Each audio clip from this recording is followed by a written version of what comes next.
And as Emmanuel says in chapter 56 of the book Living Spring, let's take the opportunity now to replace any dissatisfaction with peace and love. To expand on this idea that the bonds we have in this life are not broken by the loss of our physical body, let's welcome our next speaker, Adrian Alvarez, for the second talk entitled Overcoming the Loss of a Loved One. Adrian Alvarez is a practitioner in residence with the Disability Rights Law Clinic at American University, Washington College of Law. He's a fourth-generation Spiritist and secretary of the Allan Kardec Spiritist Society of Maryland. Welcome, Adrian.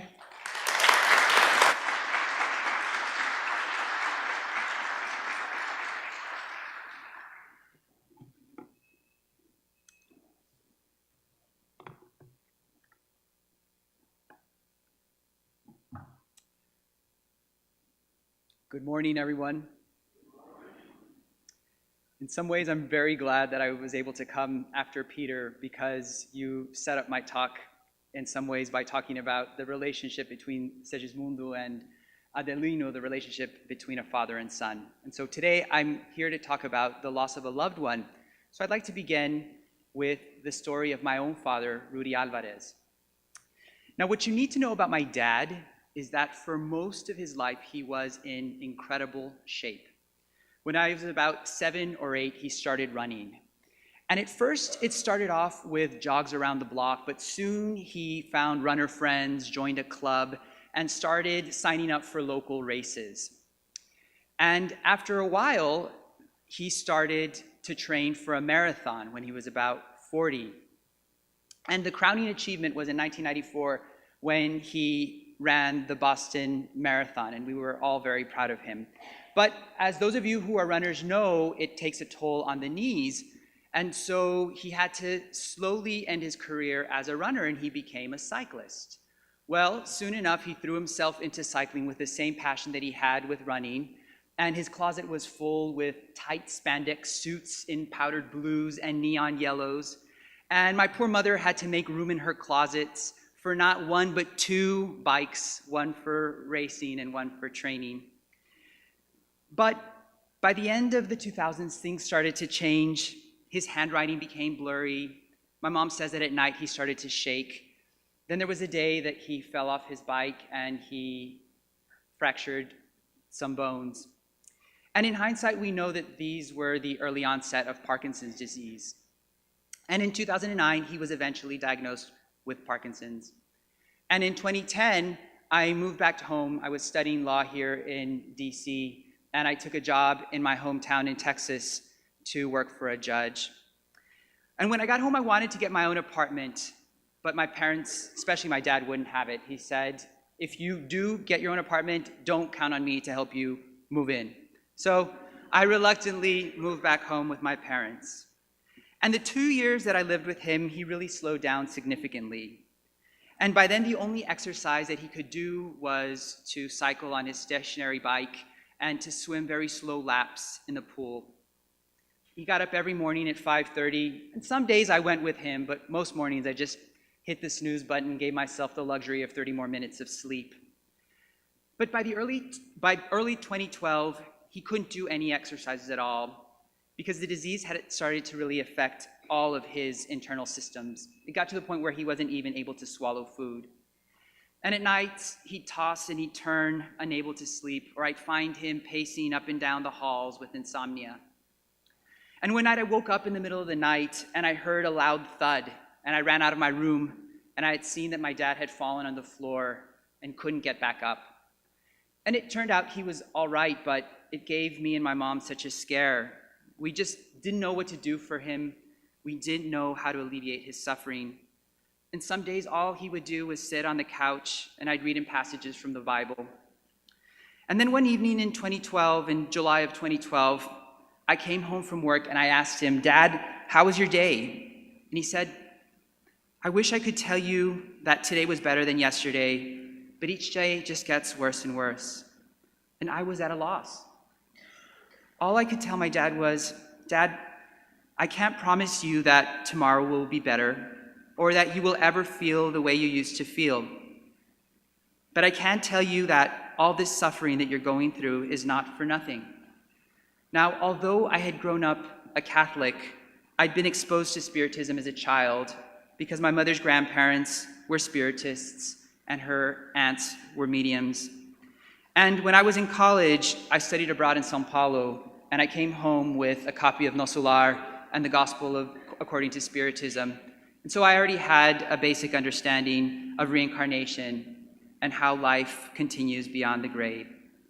So that night in July 2012, when I told my dad that although I couldn't promise him that he'd ever feel better, I was sure that one day, maybe not in this life, but certainly in another, he'd be able to run and cycle and swim and do all those things that he once loved to do, because although in this life we go through trials, very painful, long, and difficult trials, they never last forever. Because God's love is so great that after every flood, there's always a rainbow. I'll always cherish those last 2 years with my dad. And I should say the next day after that talk, he passed away. And those 2 years taught me so many things.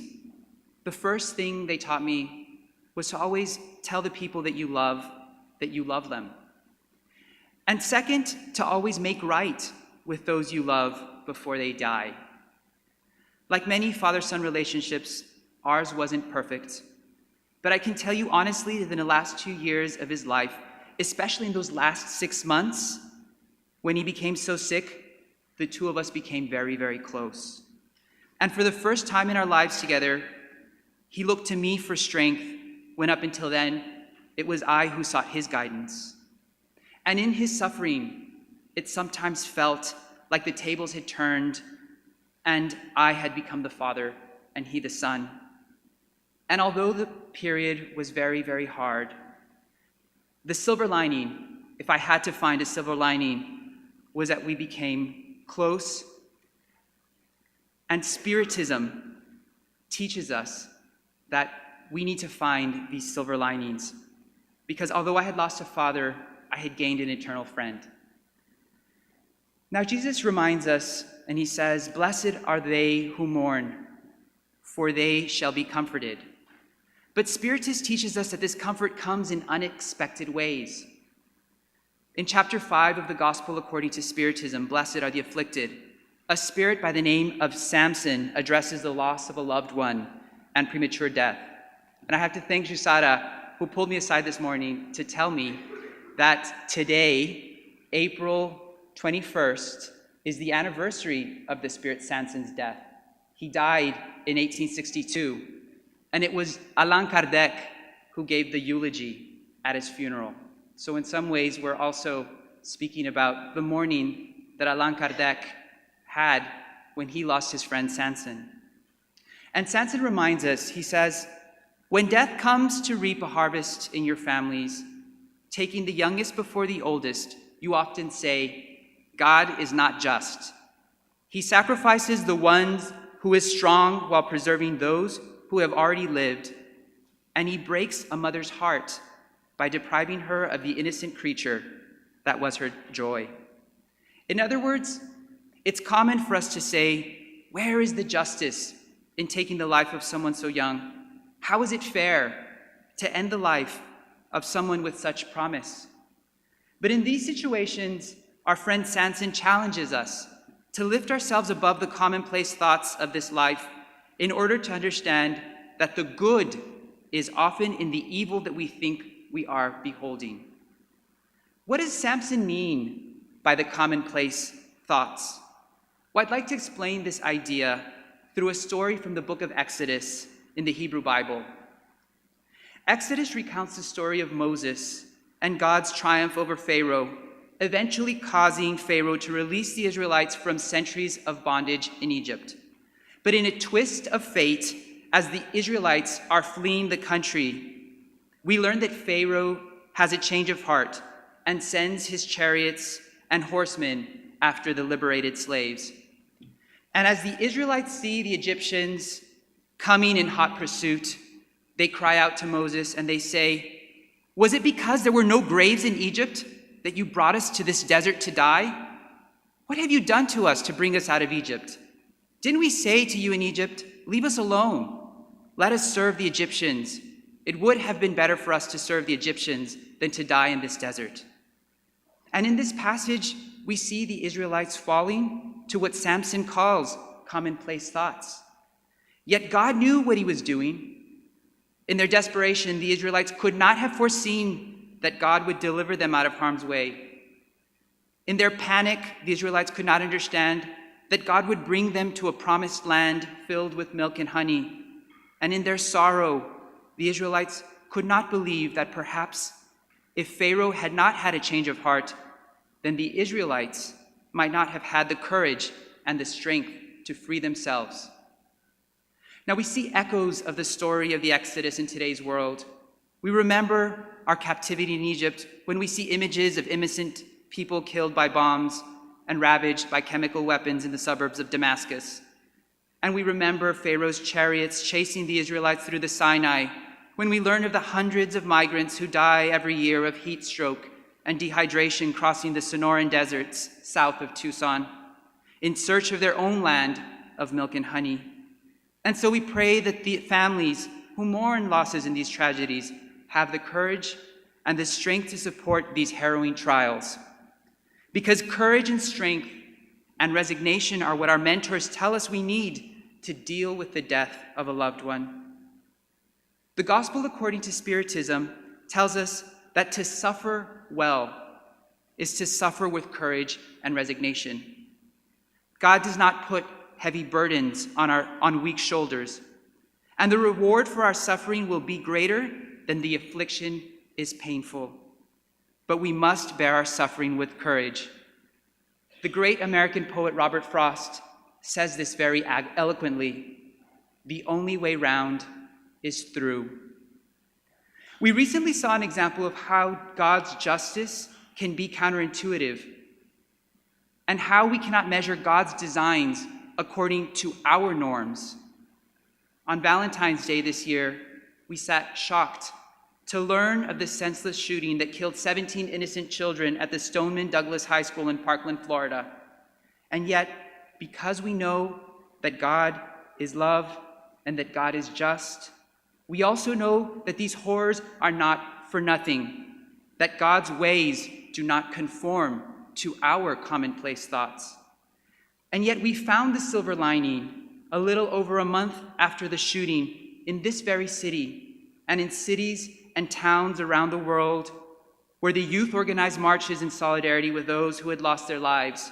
And the world saw with compassion and pride how this horrible tragedy had woken up a new generation and had shaken those of us with hardened hearts. And at the rally here in Washington, Stoneman Douglas student Cameron Kasky spoke eloquently, saying, "My generation has spent our entire lives seeing mass shooting after mass shooting, has learned that our voices are powerful and our votes matter. We must educate ourselves and start conversations that keep our country moving forward, and we will. We hereby promise to fix the broken system that we've been forced into and create a better world for the generations to come. Don't worry, we've got this." This quote by Cameron Kasky gives us hope, because we know that even if we are still blind to God's designs, it is because the time has not yet come for us to fully see. But we can take heart in knowing that God mercifully uses our blindness and turns it into indignation and courage to take action against human suffering. I now want to remember our divine master, Jesus of Nazareth, the spirit in charge of our beautiful blue planet. The Gospel of John tells us the story of Lazarus, the brother of Martha and Mary Magdalene, who, according to John, Jesus raised from the dead. When Jesus found out that Lazarus was sick, he went to see Lazarus, but he knew that Lazarus would live. Yet when Jesus arrived, John tells us that Jesus saw Mary and Martha weeping, and that Jesus was deeply moved in spirit and was troubled. And in one of the most beautiful and short passages of the gospel, John tells us very simply that when Jesus saw Lazarus in his suffering, Jesus wept. Why did Jesus weep? Why did he cry, knowing that Lazarus would live? Jesus wept when he saw Lazarus asleep in the tomb, John tells us, because Jesus loved Lazarus. We cry when we love. If we haven't yet suffered the death of a loved one, then it's just a matter of time. Because as the Spirit's book reminds us, death is a trial or expiation that strikes the rich and the poor alike. So the story of Lazarus teaches us how very natural it is to mourn the ones we love. If Jesus, who was the only perfect spirit to ever come to the earth, mourned the death of his loved one, even knowing that he would live, who are we to censor anyone for struggling with the death of their beloved? But what we need to be cautious about is excessive grief. Because in question 936 of the Spirit's book, our mentors remind us that a spirit is sensitive to the memory and grief of those it has loved, but persistent and unreasonable sorrow affects it grievously because it sees in such excess a lack of faith in the future and trust in God. And we find a similar passage in the Gospel according to Spiritism, along with words of consolation. Mothers, you know your beloved children are close to you. Yes, very close. Their fluidic bodies envelop you. Their thoughts watch over you. And your memory of them inebriates them with joy. But your unreasonable sorrow will afflict them too, because it denotes a lack of faith and is a revolt against God's will. So what are we to do? First, our mentors ask us, with time of course, to rejoice that God has taken one of his children from the land of the suffering, because the soul lives better when free from material envelope. And in question 85 of the Spirit's book, we learn that the spirit world, where the soul goes at death, is the principal world, and not this material world of trials and struggles.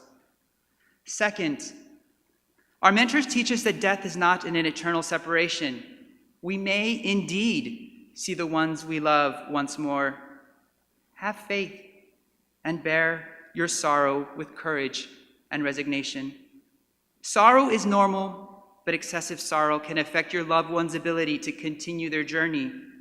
So don't ask of your loved ones for more than they are capable. When our loved ones die, we should honor their memory through prayer and by sending them our love. But please don't ask them to serve as your guardian angels or to come to your aid, because it's really difficult to know whether they have this capacity still. In summary, Kardec tells us, we patiently endure the tribulations of life. They seem so intolerable that we think we cannot bear them. Nevertheless, if we do bear them with courage, if we know how to silence our complaining, we will rejoice when we are released from this earthly prison, in the same way that the patients who have been suffering a long time rejoice at being healed after having patiently endured a painful treatment.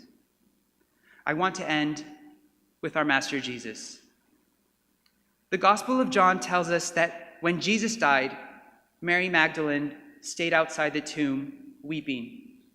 Imagine for a moment how Mary felt having suffered such a profound loss.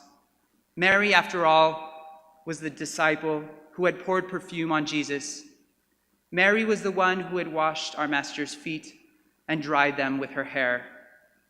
Mary, quite simply, was weeping because she loved our Master. But as the passage progresses, we learn that Jesus had been sitting by her side the whole time, but she hadn't recognized him. And when she finally does recognize him, she shouts with surprise, "Rabboni," which means teacher. And then she runs out of the tomb and shouts, "I have seen the Lord." Spiritism offers us this consolation. It reminds us that the Spirit is eternal, that this world of struggles is not forever, and that our loved ones are gone from this world, but have not departed. So let us end with the feeling that Mary felt when she saw the Master once again. And let us have faith that this is the joy that we too will feel when we finally see our loved ones once more. And let us rejoice and be glad. Thank you.